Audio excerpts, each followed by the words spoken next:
Cough up. Cough up. Cough up. Bref, j'ai également lu le tome 3 de la série des Windy City, Coughed Up.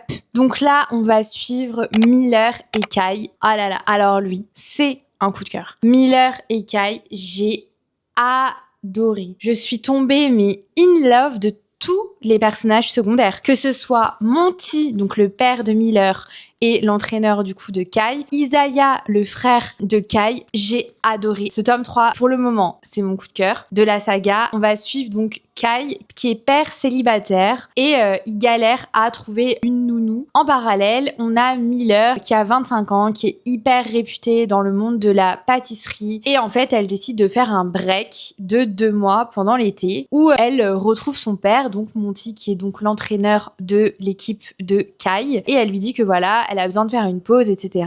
Et du coup, Monty lui propose de devenir la nounou de Max, donc le fils de Kai. Miller, elle est très solitaire. Elle a l'impression d'avoir une dette envers son père. Je dirais pas pourquoi. Mais du coup, elle a toujours le besoin de lui prouver qu'elle mérite qu'il soit fier d'elle, etc. Et à côté de ça, on a Kai qui a très peur de retomber amoureux d'une femme parce que ça fait 1 an et demi maintenant qu'il s'est coupé du monde pour son fils et qui du coup a perdu un peu sa petite flamme. On a ces 2 personnages-là qui ont un peu des traumas, qui ont des vécus différents et en même temps similaires. Et franchement, ça m'a beaucoup émue. Il y a des moments qui m'ont vraiment très touchée. Et pourtant, je suis pas une fan de la trope single dad, mais là, vraiment, j'ai été conquise du début à la fin. Je vous le recommande plus. C'est un banger.